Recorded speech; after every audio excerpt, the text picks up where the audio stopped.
Kerry, it's fair to say that some farmers never learn. No, if they're an employer, they just seem to think they know everything and can flout the law.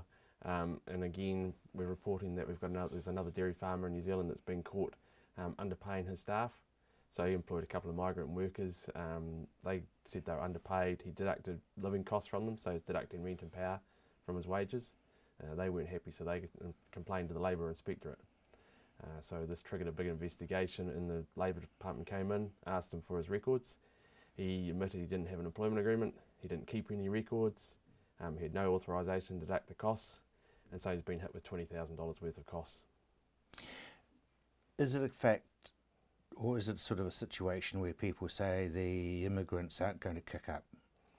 I think they think that, but they're pretty clued up. They come into the country, they've got friends working elsewhere, they've had people that have been here in the past, they know what's happening.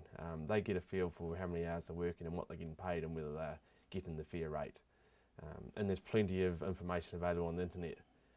They do get in there and do their research. So if you are employing staff, you just got to be so careful. In fact, I think probably just don't try to take advantage. Yeah, exactly. And employment agreement, just give your accountant or lawyer a call. Both parties can do it for you. Don't think you can get away without having one. It's a necessity. It's by law, you've got to have it.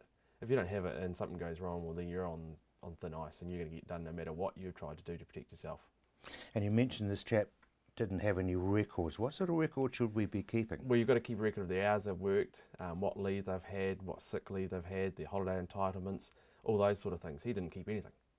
Tried to say he had them somewhere but couldn't produce them when asked for it. So that was another nail in his coffin basically. Any modern payroll program will keep that for you. If you really want to keep it paper-based, well, go and get a wage book from the bookshop, basically. You go to see Paper Plus. But really, with the way the employment law is, it's better to go electronic rather than trying to do it paper-based because there is too many things that can go wrong. Now, how many people are now leaning on accountants to do that because it is too complicated with all the different things? It's going up and up.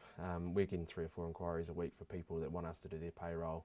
And I'm talking to other accountants and they will finding the same, that employers want to hand that responsibility off, knowing there's an expert that keeps an eye on it, keeps them on track. So, recently we had someone put a staff member on, they put them at a pay rate that was under the minimum wage. So straight away we're able to tell them, look, sorry, you've got to put them up to this rate, you've got no choice, and get them back in compliance with the law. So how does it work? You're sitting in your office, does somebody electronically send you a list of employees and the hours they've worked? Yeah, it depends on what happens. So some will just send us electronically, others will get their staff to ring up, and farm manager, for example, around and say, hey, I've got this staff member work this many hours. Others fill out timesheets and send them through. So it's all different means. Depends on what each person wants to do, and accountants are adaptable. That would basically take the pressure off you, wouldn't it? Because instantly, it's like trying to do your own tax return. The minute you try to do your own, then Land Revenue go, hello. Exactly, yeah. So, and for example, when someone gives it to us, we keep all those records. We produce the proper payroll records with a pay audit. So if anyone comes and has a look, we just hand over the file and they go, okay, everything's there basically for them to look at. So you do the withholding and PAYE? Yeah, we do the withholding tax, PAYE, and then at the end of the month, we notify the employer, this is what's due on the 20th to pay, and they just simply make the payment, all the paperwork's filed for them. And when an employee leaves, you're able to say, well, this is what it's going to cost you for holiday pay? We do their final holiday pay calculation.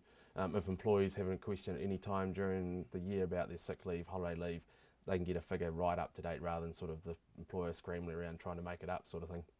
So what you're suggesting is that if you use your accountant, you can actually get on with what you do well, which is farming. Yes, definitely, yeah, and you don't have to worry about all the compliance side of it. Takes the risk away. Yeah, well, that's the minefield that we could talk about for the next 3 hours, but the minefield of that.